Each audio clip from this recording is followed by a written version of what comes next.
जय हिंद साथियों। हिंदी साहित्य के 5000 अति महत्वपूर्ण प्रश्नोत्तरी सीरीज में आप सभी का स्वागत है। अब तक हम आदिकाल के 330 अति महत्वपूर्ण प्रश्नों के बारे में विस्तार से और व्याख्या सहित चर्चा कर चुके हैं। तो आइए शुरुआत करते हैं आज की वीडियो की। और आज का पहला प्रश्न है, आचार्य रामचंद्र शुक्ल ने आदिकाल के तृतीय प्रकरण में किसका विवेचन किया है?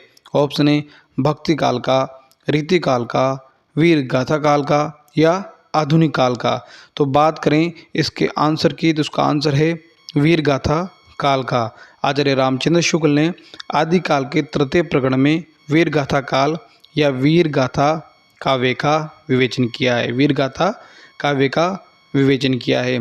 बात करें तो आचार्य रामचंद्र शुक्ल ने अपने जो हिंदी साहित्य का इतिहास लिखा है, जिसमें उन्होंने 900 वर्षों का इतिहास लिखा है, उसको 4 कालखंडों में विभाजित किया है। और उन कालखंडों में जो 4 कालखंड किए हैं उनको प्रकरणों में विभाजित किया है। तो आदिकाल जो पहला कालखंड है उसके तृतीय प्रकरण में वीर गाथा काल, वीर गाथा काव्य का विवेचन किया है। और बात करें आदिकाल के पहले चरण की तो उसमें आदिकाल का सामान्य परिचय दिया है। और द्वितीय चरण में आदिकाल के द्वितीय चरण में किसका विवेचन किया है? अपभ्रंश काव्य का, अपभ्रंश काव्य का उन्होंने विवेचन किया है। और आदिकाल के तृतीय प्रकरण में किसका किया है? वीर गाथा काल का।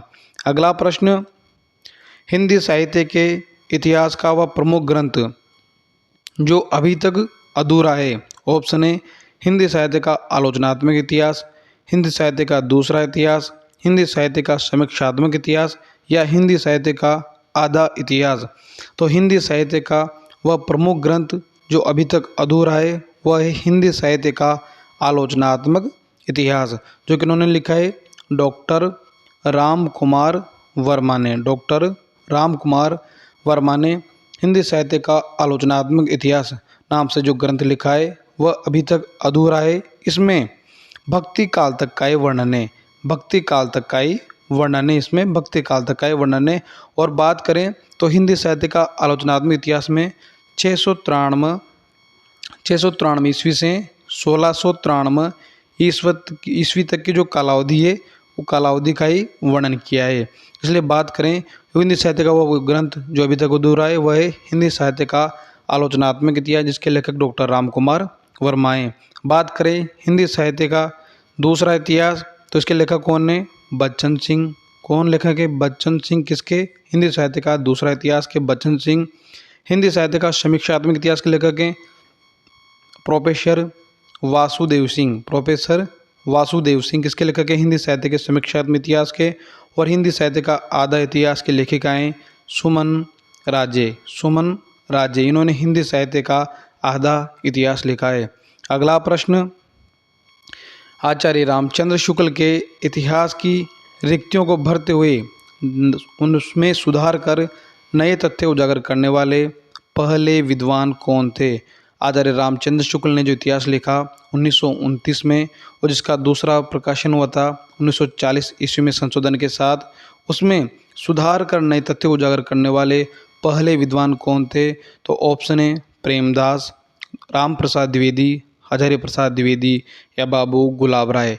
तो इस प्रश्न का सही आंसर है हजारी प्रसाद द्विवेदी, जिन्होंने आचार्य रामचंद्र शुक्ल के इतिहास में जो कमियां रह गई थी उसको पूरा किया और कुछ नए तथ्य अलग से उजागर करने का इन्होंने प्रयास किया। हजारी प्रसाद द्विवेदी ने कई पुस्तकें लिखी है, जैसे हिंदी साहित्य का आदिकाल, हिंदी साहित्य का आदिकाल। इन्होंने आदिकाल पर विस्तार से चर्चा की है। बात करें हिंदी साहित्य का उद्भव और विकास, हिंदी साहित्य का उद्भव और विकास जो है वह ग्रंथ भी हजारी प्रसाद द्विवेदी के द्वारा ही लिखा गया है। अगला प्रश्न, निम्नलिखित में से किसने अपने इतिहास ग्रंथ में साहित्य के विकास के साथ साथ संवेदनाओं के विकास को भी रेखांकित किया है? ऑप्शन ए राहुल सांकृत्यायन, वासुदेव सिंह, डॉक्टर रामस्वरूप चतुर्वेदी या गणपति चंद्र गुप्त। तो इस प्रश्न का सही आंसर है डॉक्टर रामस्वरूप चतुर्वेदी। इन्होंने अपने इतिहास ग्रंथ में साहित्य के विकास के साथ साथ संवेदना के विकास को रेखांकित करने का प्रयास किया है। डॉक्टर रामस्वरूप चतुर्वेदी ने और इनकी पुस्तक का नाम है हिंदी साहित्य हिंदी साहित्य और संवेदना का विकास। संवेदना का विकास किनका इतिहास ग्रंथ है? डॉक्टर रामस्वरूप चतुर्वेदी का। और कब प्रकाशित हुआ था? 1986 में। कब? 1986 में प्रकाशित हुआ था। और इन्होंने इस इतिहास ग्रंथ में साहित्य का विकास कैसे हुआ, इसके साथ साथ लोगों में जो संवेदनाएं, उनके भाव में विचारों का विकास कैसे हुआ, उसका इन्होंने विस्तार से चर्चा की है। अगला प्रश्न, किस साहित्यिक ग्रंथ को आधुनिक साहित्य संपत्ति का बीजक कहा गया है? ऑप्शन ए हिंदी का संक्षिप्त इतिहास, जिसका लेखक है राम नरेश त्रिपाठी। आधुनिक हिंदी साहित्य का विकास, जिसके लेखक है श्री कृष्ण लाल। हिंदी साहित्य और संवेदना का विकास, जिसके लेखक है डॉक्टर रामस्वरूप चतुर्वेदी। और हिंदी पुस्तक साहित्य, जिसके लेखक है माता प्रसाद गुप्त। तो इस प्रश्न का सही आंसर है हिंदी पुस्तक साहित्य, जिसके लेखक है माता प्रसाद गुप्त। इस ऐतिहासिक ग्रंथ को आधुनिक साहित्य संपत्ति का बीजक कहा है, हिंदी पुस्तक साहित्य को, जिसको माता प्रसाद गुप्त द्वारा लिखी गई है। अगला प्रश्न, हिंदी साहित्य के इतिहास ग्रंथों में हिंदी कवियों का प्रथम वृत्त संग्रहकार माना गया है। तो किसे प्रथम वृत्त संग्रहकार माना गया है? Option A Garcin de Tassy, Shiv Singh Sengar, George Grierson या हजारी प्रसाद द्विवेदी। तो इस प्रश्न का सही आंसर है जॉर्ज ग्रियर्सन, जिन्हें हिंदी साहित्य के इतिहास ग्रंथों में हिंदी कवियों का प्रथम वृत्त संग्रहकार माना गया है, जॉर्ज ग्रियर्सन को।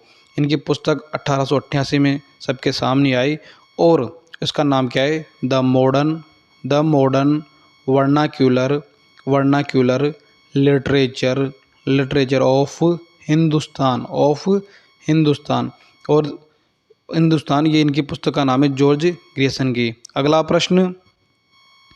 प्रश्न है, डॉक्टर गणपति चंद्र गुप्त ने प्रारंभिक एवं मध्यकाल के अंतर्गत किस प्रकार के काव्यों की रचनाओं को स्वीकार किया है? ऑप्शन ए धर्माश्रित काव्य, लोकाश्रित काव्य, राज्याश्रित काव्य या ये सभी। तो इस प्रश्न का सही आंसर है ये सभी।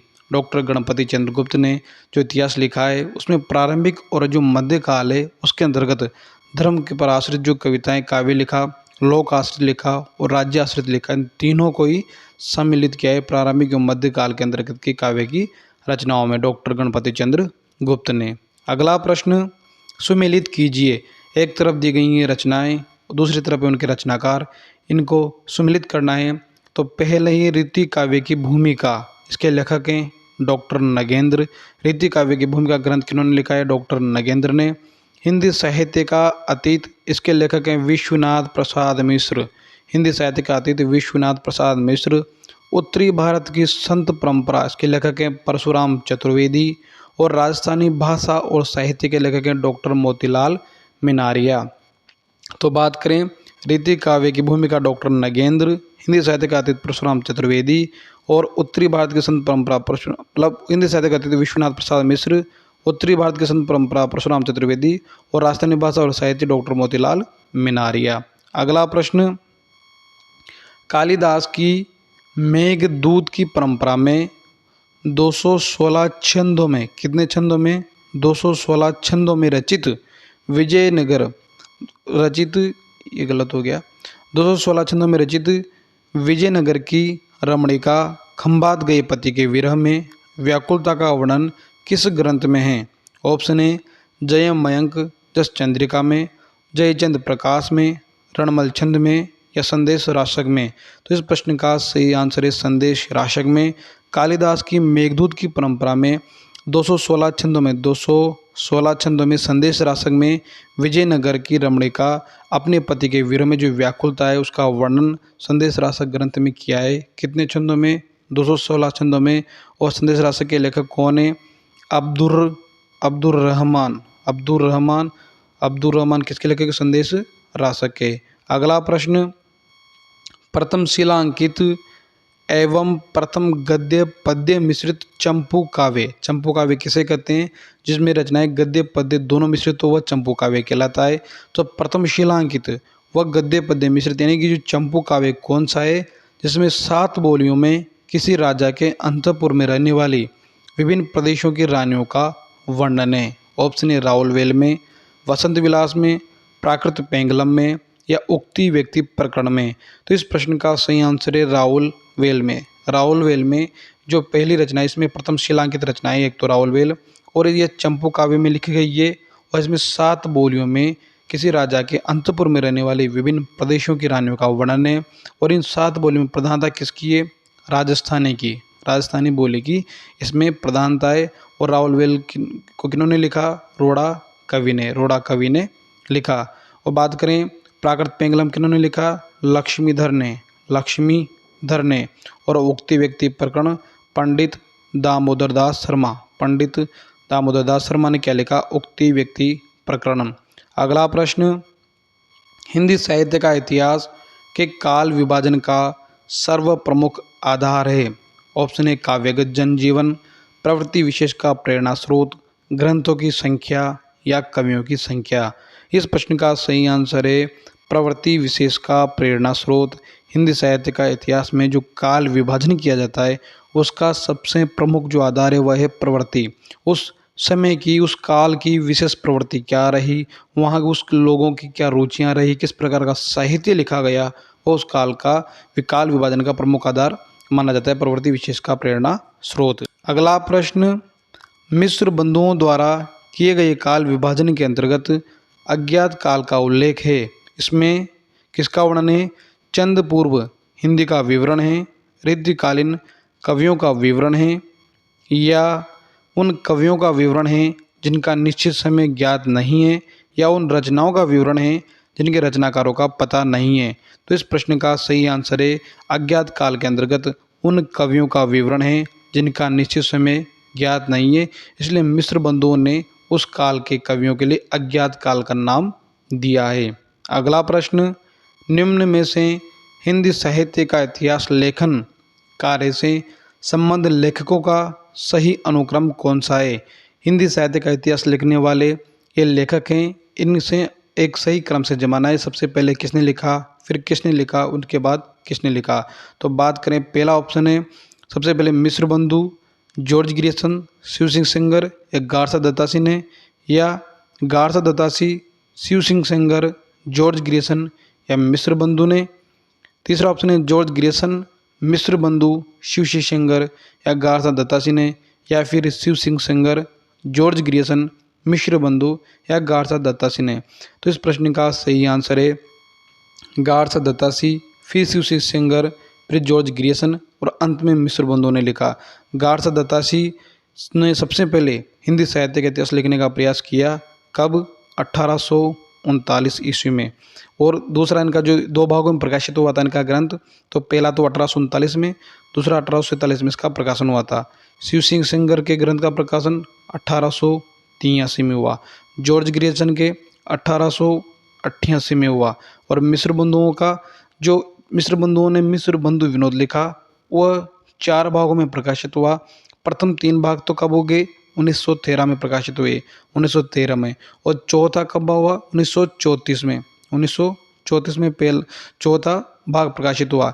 इस प्रकार देखें तो गारसा दत्तासी 1839-47 में, शिव सिंह सेंगर 83, जॉर्ज ग्रियर्सन 88 और मिस्र बंधु 13 और 34 में। तो इनका ये लेखकों का सही अनुक्रम है। अगला प्रश्न, रासों को काल, रचना व भाषा के आधार पर अप्रमाणिक नहीं कहा जा सकता, यह कथन किसका है? ऑप्शन है मोहनलाल, हजारी प्रसाद द्विवेदी, डॉक्टर दशरथ शर्मा या श्याम सुंदर दास। तो इस प्रश्न का सही आंसर है डॉक्टर दशरथ शर्मा, जो कहते हैं कि रासों को काल, रचना व भाषा के आधार पर अप्रमाणिक नहीं कहा जा सकता। कौन कहते हैं? डॉक्टर दशरथ शर्मा। अगला प्रश्न, भाषा काव्य संग्रह का प्रकाशन वर्ष क्या है? ऑप्शन है 1872, 1873, 1875 या 1876। तो इस प्रश्न का सही आंसर है 1873। भाषा काव्य संग्रह का जो प्रकाशन वर्ष है वह है 1873। और भाषा काव्य संग्रह के लेखक कौन है? महेश दत्त शुक्ल, महेश दत्त शुक्ल, जिन्होंने भाषा काव्य संग्रह लिखा है। 1873 का प्रकाशन वर्ष है। अगला प्रश्न, किस विद्वान ने प्रथम बार हिंदी साहित्य का भाषा की दृष्टि से क्षेत्र निर्धारण करते हुए संस्कृत, प्राकृत एवं अरबी फारसी मिश्रित उर्दू को उससे पृथक किया। ऑप्शन ए गारसा दत्ता सिंह ने, जॉर्ज ग्रियर्सन ने, आचार्य रामचंद्र शुक्ल ने या मिश्र बंधु ने। तो ये जो प्रयास किया है वह किया है जॉर्ज ग्रियर्सन ने। जॉर्ज ग्रियर्सन ने ही प्रथम बार हिंदी साहित्य का भाषा की दृष्टि से क्षेत्र का निर्धारण किया और संस्कृत, प्राकृत और अरबी फारसी मिश्रित जो उर्दू थी उसको अलग करने का जो सर्वप्रथम प्रयास किया वह जॉर्ज ग्रियर्सन ने ही अपने ग्रंथ में किया। अगला प्रश्न, मिश्र बंधुओं में शामिल नहीं है। आप सभी जानते हो मिश्र बंधुओं ने मिश्र बंधु विनोद ग्रंथ लिखा है। मिश्र बंधु विनोद इन्होंने ग्रंथ लिखा है और ये लिखने वाले 3 भाई थे। कितने थे? 3 ब्रदर थे मिश्र बंधु। इनमें से वह चौथा ऑप्शन या कौन सा ऑप्शन है जो इसमें मिश्र बंधुओं में शामिल नहीं है? तो ऑप्शन है गणेश बिहारी मिश्र, श्याम बिहारी मिश्र, सुखदेव बिहारी मिश्र या कृष्ण बिहारी मिश्र। तो इस प्रश्न का सही आंसर है कृष्ण बिहारी मिश्र। जबकि श्याम, गणेश, श्याम, सुखदेव ये तीनों तो मिश्र बंधुओं में शामिल है, जबकि कृष्ण बिहारी मिश्र मिश्र बंधुओं में शामिल नहीं है। अगला प्रश्न, आधुनिक हिंदी का आदिकाल पुस्तक के लेखक निम्न में से कौन हैं? Option A doctor Tikam Singh Tomar, Shri Narayan Chaturvedi, Nand Dulare Vajpeyi या डॉक्टर रमाशंकर शुक्ल रसाल। तो इस प्रश्न का सही आंसर है आधुनिक हिंदी का आदिकाल पुस्तक के लेखक हैं श्री नारायण चतुर्वेदी। आधुनिक हिंदी का आदिकाल पुस्तक के लेखक कौन है? श्री नारायण चतुर्वेदी। और बात करें डॉक्टर टीकम सिंह तोमर की तो उन्होंने हिंदी वीर काव्य नाम से ग्रंथ लिखा है। हिंदी वीर काव्य नाम से लिखा है। जबकि नंद दुलारे वाजपेयी जी ने हिंदी साहित्य 20वीं शताब्दी इनकी पुस्तकें किनकी? नंद दुलारे वाजपेयी जी की। अगला प्रश्न है नागरी प्रचारणी सभा से हिंदी साहित्य का वृहद इतिहास के 7वें भाग का क्या नाम है? नागरी प्रचारणी सभा से हिंदी साहित्य का जो वृहद इतिहास का प्रकाशन हुआ है उसमें कुल 16 खंड या 16 भाग हैं। कितने भाग हैं? 16 खंड या 16 भाग हैं। उसमें से 7वें भाग का प्रकाशन प्लस 7वें भाग का क्या नाम है? तो उसके ऑप्शन है हिंदी साहित्य की पीठिका, आदिकाल, रीतिकाल या रीतिमुक्त या हिंदी का लोक साहित्य। इस प्रश्न का सही आंसर है रीतिकाल, रीतिमुक्त। 7वें भाग का नाम है रीतिकाल या रीतिमुक्त। जबकि बात करें हिंदी साहित्य की पीठिका, यह पहले भाग का नाम है आदिकाल, तीसरे भाग का नाम है और रीतिकाल रीतिमुक्त 7वें का, और हिंदी का लोक साहित्य ये 16वें खंड का नाम है हिंदी का लोक साहित्य। अगला प्रश्न और आज का अंतिम प्रश्न, अपभ्रंश नाम से पहल वल्लभी के राजा दारसेन द्वितीय के शिलालेख में मिलता है, जिसमें उसने अपने पिता गुहसेन विक्रम संवत 650 के पहले के थे को संस्कृत, प्राकृत और अपभ्रंश तीनों का कवि कहा है। यह कथन किस विद्वान का है? ऑप्शन है हजारी प्रसाद द्विवेदी, आचार्य रामचंद्र शुक्ल, डॉक्टर बच्चन सिंह या डॉक्टर नगेंद्र।